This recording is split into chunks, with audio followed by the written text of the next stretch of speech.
Hello, fellow book people. Hello, fellow writers, perhaps. I'm doing my kickoff video for NaNoWriMo, taped before NaNoWriMo starts, because I doubt very much I'll have much time to do this when I'm writing, because for the amount of free time I have in a day, this probably is going to get sucked up by writing. If you don't know, NaNoWriMo is where you try and write a novel, or at least 50,000 words towards a novel in a month. And you can go to NaNoWriMo.org, I believe. God, I'll put the link down below, and see how everyone's doing. Perhaps join yourself. You can even join later, because you're somebody who can toss out 50,000 words in a day. Therefore, you'll just saunter in at the end to do that, versus all the rest of us who will try and do 1,666 or 67 words a day, or a little bit more. So I thought, okay, I'm doing my little kickoff video. This is my announcement. I've been trying to plan all this time. I thought that I could do it's the Nano season tag. There's a couple of tags out there. This is the one that I felt was good for me, and I'll throw in a couple of questions from the other one. So yes, I learned about this tag from Alex Black, and I'll link her video down below. And this is originally from Seihren at the Bookish Witch. And here are the questions. Question number one: how many years have you participated in Nano? The website says 12 years, but I think I've participated and actually done my 50,000 words for the last 5 years. So this will be year number 6. Are you a planner, pantser, or plantser, which is kind of an in-betweener? I think I've been mostly purely a pantser, just kind of going with a very rough idea and just write.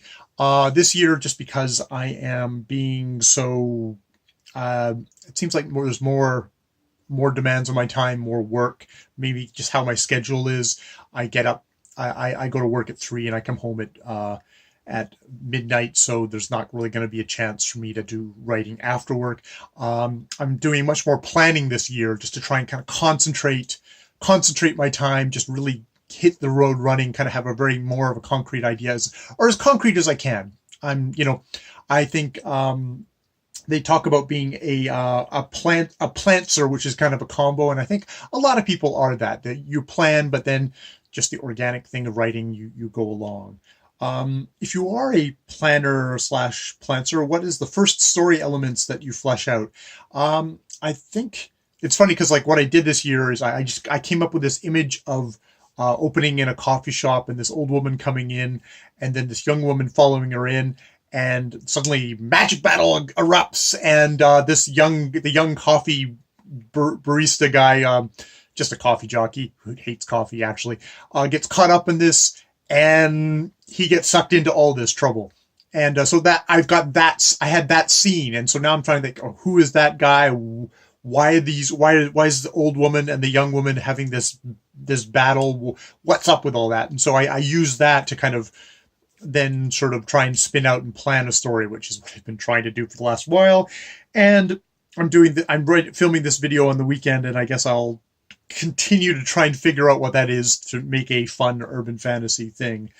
Number 4, the Nano Forums. You read them. Do you use them? The NaNoWriMo has forums where you can go on and you can chat and type to your heart's content and not do any writing whatsoever throughout the entire month. At least that's how I view it. So I'm very much a don't get on the internet kind of person for when NaNoWriMo happens. So I will not be using the forums. Number 5, do you writing buddies? Do you prefer to write socially or alone?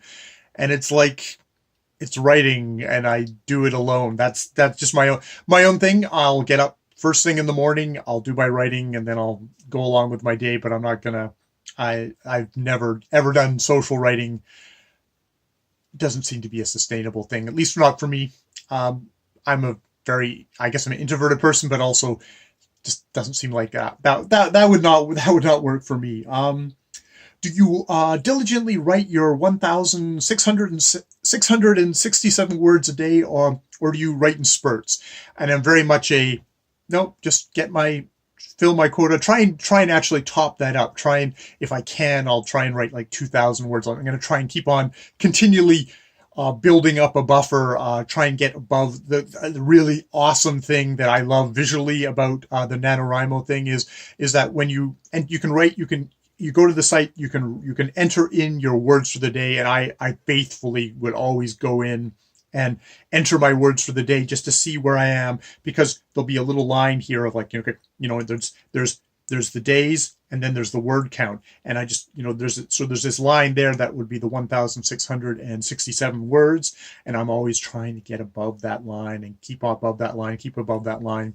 So because I know there's some years that I think I've written 70,000, and there's other years that I've just made it to the end, but I always try.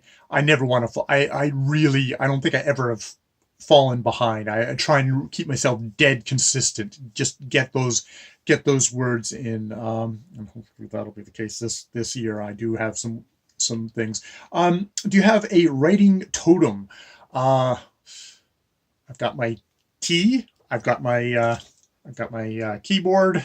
I've got the this thing right here, the phone that I actually do all my I do all my writing on, as well as all my videos on as well. My life. So I guess those are my totems. I go to my office and I write with my tea. Where's my tea? Oh my God, I lost my tea. My tea's here. Don't worry, I'll try not to drink it. Always pottery though. But that's not really fetish for writing. That's just fetish for what I like to drink my liquids out of. Do you go to a kickoff, write-in, or wrap-up parties? No. Not really interested. I love the site, and I try and make a point of most years to contribute, if I've got the money, to contribute something, kick something in, because even though I use the very bare minimum thing, I really appreciate this little kick in the pants, which I get from NaNoWriMo, or I get from people like fellow YouTubers like Steve Donahue, who says, "Hey, it's coming up, and come on, do it," and it's like, okay, yeah, thank you. That's probably what I needed. When you're writing, are you an analog, handwritten, or digital writer? Does the same apply when you're taking notes or brainstorming? Notes actually is probably, yeah, I'll do handwriting, but all my other writing is, I'm a child of the future. Oh, the that's brave new future that's been for like 20 years. I type everything into the computer and then save and back up and all that sort of stuff. And then share your Nano username if you feel comfortable doing so others can contact you, connect with you. Well, you're not going to connect with me on the Nano site because I'm never going to be there. So maybe I'd say, oh, you want to be my buddy? I guess I could click that. It's the good thing about the Nano site. It's so freakingly basic and hasn't been updated in such a long time that, yeah, it's like great. We're buddies, and I can see I do go in and say, like, oh, how's this person doing on their writing thing? But I'm not going to answer messages because I'm busy writing.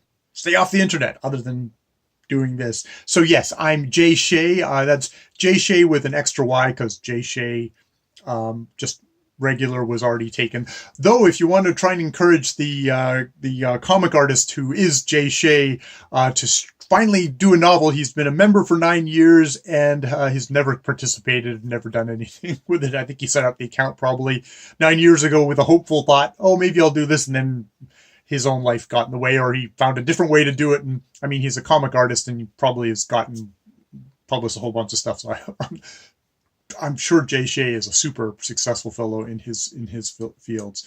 So yeah, that's everything from it's the Nano season tag. Christina Horner, I think, has got some of the some other questions. A lot of them just, like, I don't want to. I actually did launch into a little description of my novel, but don't worry, that's probably all you'll get from me about my novel. What was your best writing advice? And I think the best writing advice I ever had was when I did some creative writing programs, and I got to observe professors, and there's one professor who was like, I plan out everything. I have multiple different drafts. I have, like, how I'll go through and I'll highlight everything for, like, setting. I'll highlight everything for character. I'll write and I'll do draft after draft after draft after draft. And it's like, and that was his way. And that worked for him. And then there's this other guy who says, like, I write it. If it worked, that's great. Publish it. If it didn't work, I throw it away, and I do write something completely different. Two completely different ways of writing. Two guys who in their own ways, were successful at writing. So the writing advice is, look at all the writing advice and use what's good for you, but don't take any of it don't take any of it as gospel. Don't take any of it as something that you should have to follow. Other than, to be a writer, you should write. And if you're not writing, well, then maybe you're doing something else, but you're probably not a writer if you're not writing. So, just write. Just write. And also don't let an ass like me who's saying, if you're not a writer, if you're not writing, you're not a writer. I'm also full of bullshit. And that's something that probably shouldn't apply to you, and you should just toss that off too. So yeah, my best writing advice I had is take what you want and throw away the rest happily, including whatever pearls of wisdom I just dropped.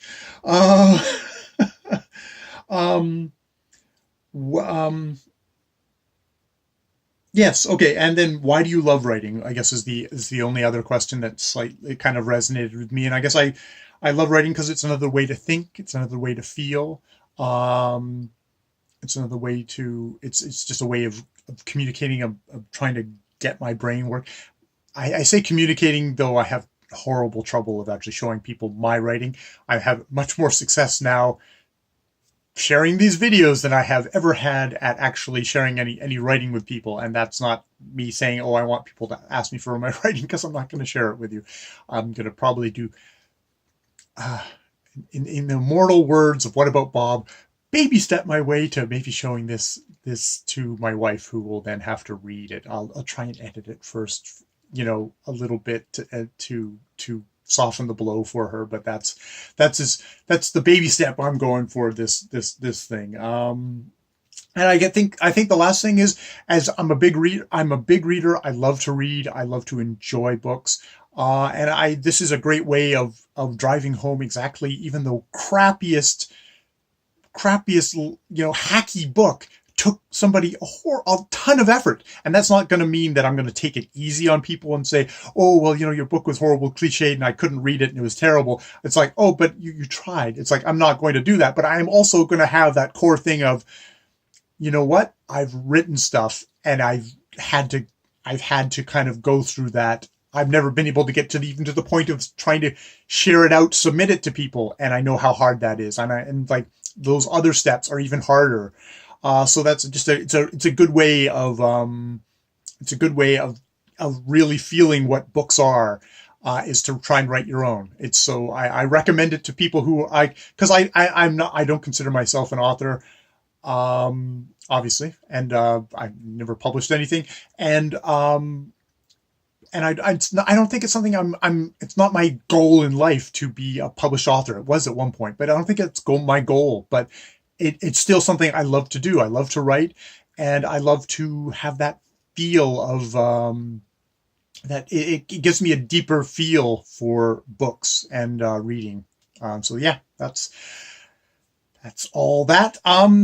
Last thing I'll probably say on all this stuff is, my best thing for where I got inspiration and drive for writing, which, judge my success, but and please don't judge who I'm about to recommend because of my lack of any tangible result, but is I Should Be Writing. It's a podcast by Mur Lafferty, which she's done a lot of stuff. She had a thing for a while there she was talking about, which was this kind of the magic chain thing, which was basically just write 250 words a day. It's like you can just roll out of bed and write 250 words a day, but do it each day and just link it in a chain and just try and make a chain of however many days. And, it doesn't take too many days until that really adds up to something. And I did that for a while, and that really got me a kind of a rhythm of, okay, I'm just going to write every day. I'm going to write every day. And unfortunately, that's something like in the last year has kind of fallen away from me, which is one of the reasons I'm kind of like slightly nervous about doing NaNoWriMo. It's like, here I am saying, I've for the last 5 years, I've won. Yeah. There's no problems. Like, no, it's like, even now it's like, I'm still kind of worried because like, I really haven't done that much writing in the last year. I've gotten out of the habit.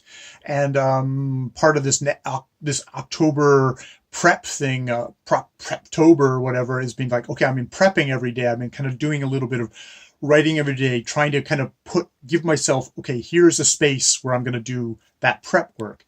And now it's going to be that space in November where I'm going to do my writing. I'm going to get up each morning and I'm going to write. And just that, I think that's probably one of the best advice I got from Mur, was just like, find a space. This is where you write right there. And just, you know, sit, whatever at your keyboard and write.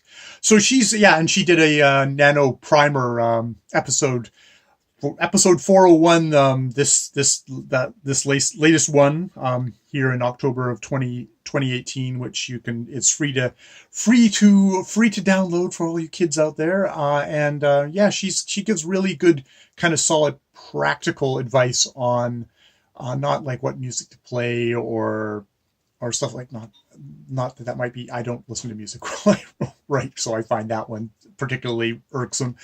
But yeah, you know, it's just like very practical advice, very just kind of, you know, well, let's do this together. And also something to keep in mind is what I really like about Mur Lafferty, who is Hugo Award winning for her a different podcast, but it's also Hugo nominated for her novel 6 Weeks. Actually, I don't think it's her best novel, but you know, but you know, this is a published author. She is someone who she's a writer for a living.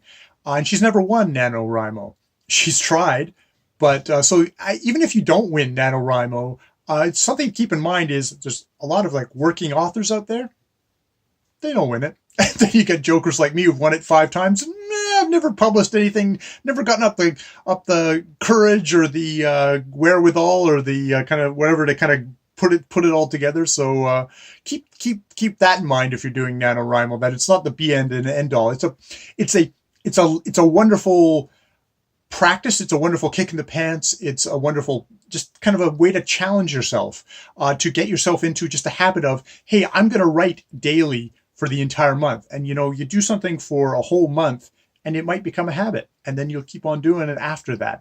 I think that's the best goal of something like NaNoWriMo, at least for myself, is that yes, I'll do it for this month and I'll do it very intensely for this month, but I'll maybe less intensely continue just doing that daily writing, because that's something that something that really works for me. All right. I traditionally super long video. I was going to talk about nonfiction November, but who cares? I'll be writing all month, and I'll probably read a couple of books, nonfiction books at the same time, and possibly a Star Trek novel just to give myself a break, because Boldly Go might be a nice little relaxation in the middle of that, or not. We'll see. My main commitment is get up in the morning, write for as long as it takes to get that 667 words, and go from there. So yes, those of you who are going to participate, awesome. Those of you who are going to kind of have a look-see, kind of take a look, what's going on over there. You know, I encourage you to visit the website. I'll share links down below, and I'll check in at the end of the month probably with that, and I might drop 1 or 2 videos during the month of just what I'm reading, because that's what I do here, is I read stuff and then I blab about it for nearly 20 minutes until finally I stop. All right. More videos later.